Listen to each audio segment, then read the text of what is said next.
परोपकारी अंजू. संध्याकाळची शिकवणी संपवून अंजू नुकतीच घरी आलेली होती. यंदा ती 10वीची विद्यार्थिनी असल्यामुळे सगळ्यांचे लक्ष अंजू आणि तिच्या अभ्यासाकडे होते. अंजू तशी बऱ्यापैकी हुशार असल्यामुळे व्यवस्थित अभ्यास करून उत्तम टक्केवारीने ती पास होणार याची सर्वांना खात्री होती.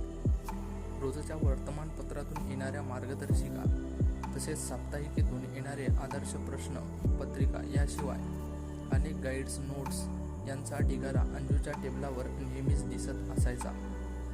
अंजू घरामध्ये आली त्यावेळी आई कुणाशी तरी बोलत आहे हे पाहून ती किचनमध्ये आली. रोज कामासाठी आलेल्या मंजुळाबाई दिसल्या. अंजूला आलेले पाहून त्या म्हणाल्या, अंजूताई, माझी संगीता पण यावर्षी 10वीच्या वर्गात आहे बरं का, खूप हुशार आहे संगीता असे तिचे सर आम्हाला नेहमी सांगत असतात. तिच्या अभ्यासाकडे लक्ष द्या, तिला पुस्तके आणून देत जा असे ते सांगून गेलेत. अंजूताई, तुम्हाला सगळ्यांना आमची परिस्थिती माहिती आहे ना. पैशाअभावी आमच्या हुशार मुलीला आम्ही मदत करू शकत नाही याचे खूप वाईट वाटते, पण काय करावे, पैशाचे सोंग कसे जमणार आम्हाला. संगीता मेहनतीने अभ्यास करते आहे हे बघा. आता देवावर हवाला ठेवून जे होईल तितके करायचे, बाकी संगीताचं नशीब. मंजुळाबाईंनी सांगितलेले ऐकून अंजूच्या आई म्हणाल्या, एक काम करा, एकदा तुम्ही संगीताला आमच्याकडे घेऊन या, तिच्याशी बोलून काही करता येते का ते पाहूया आपण. मंजुळाबाई गेल्यावर आई म्हणाली, अंजू, तुझ्याजवळ खूप गाईड्स आहेत, नोट्स आहेत, पेपर्सचे सेट आहेत. तू एकाच हे सगळं साहित्य थोडेच वापरणार आहेस. यातले काहीतरी संगीताला देता आलं तर बघ. आईच्या या सूचनेवर अंजू काही बोलली नाही. तिला वाटले, मंजुळाबाईंची संगीता खरंच एवढीही हुशार असेल का, आणि आपल्याजवळ एवढी पुस्तके आहेत हे मंजुळाबाई नेहमीच पाहतात. यातले काही फुकट मिळाली तर का घेऊ नये असा विचार त्यांनी केला असेल. जाऊ द्या, पुढचे पुढे बघू. दुसरे दिवस गणिताच्या क्लासमधली गोष्ट. सर सर्व मुलांना उद्देशून म्हणाले, मुलांना परीक्षा ही आपल्या जीवनातील महत्त्वाचा टप्पा असते. वेळीच याचे महत्त्व ओळखून तयारी केली तर उत्तम यश मिळत असते. वेळ आणि संधी या दोन्हींचा योग्य उपयोग करून घेणे आपल्याला जमले पाहिजे, तरच उपयोग होतो.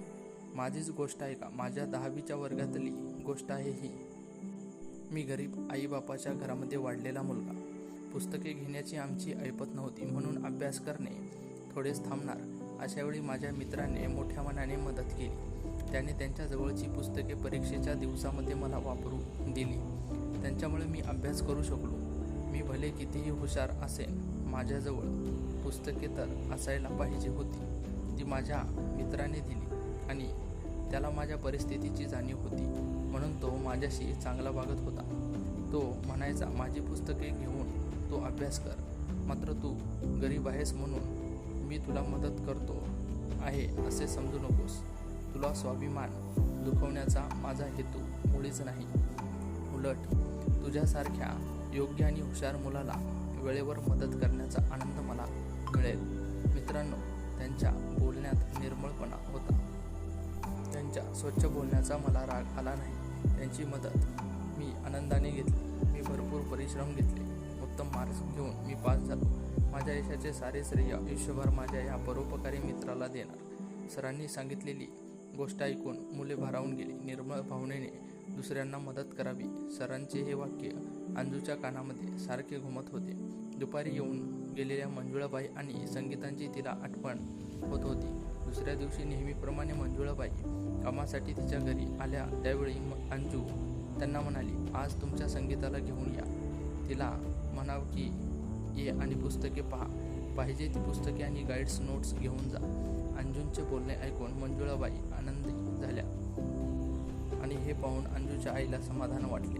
2-3 दिवसांनी मंजुळाबाई सांगितलं तसं घेऊन आल्या. त्यावेळी अंजू घरी नव्हती, पण अंजूने सांगून ठेवलेले होते, भेट झाली नाही तरी काळजी करू नको, तुला आवश्यक ती पुस्तके, नोट्स घेऊन जावे.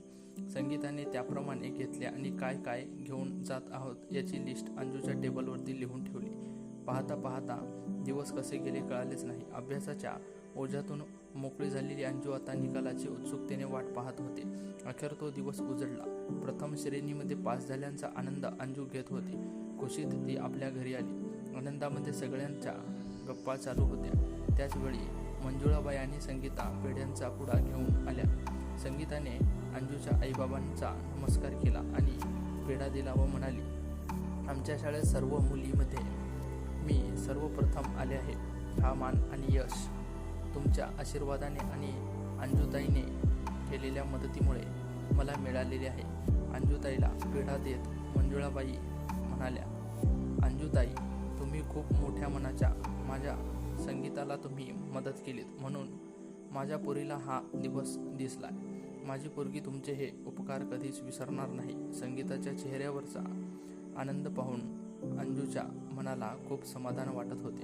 तिच्या सरांचे हे वाक्यच आज पुन्हा आठवत होते, निर्मळ भावनेने मदत करावी. अशाच प्रकारे आजची आपली परोपकारी अंजू ही कथा इथे समाप्त होते. ही कथा तुम्हाला आवडली असेल तर व्हिडिओला नक्की लाईक करा आणि अशाच प्रकारच्या नवनवीन कथा पाहण्यासाठी आपल्या चॅनेलला मात्र नक्की सबस्क्राईब करा. धन्यवाद.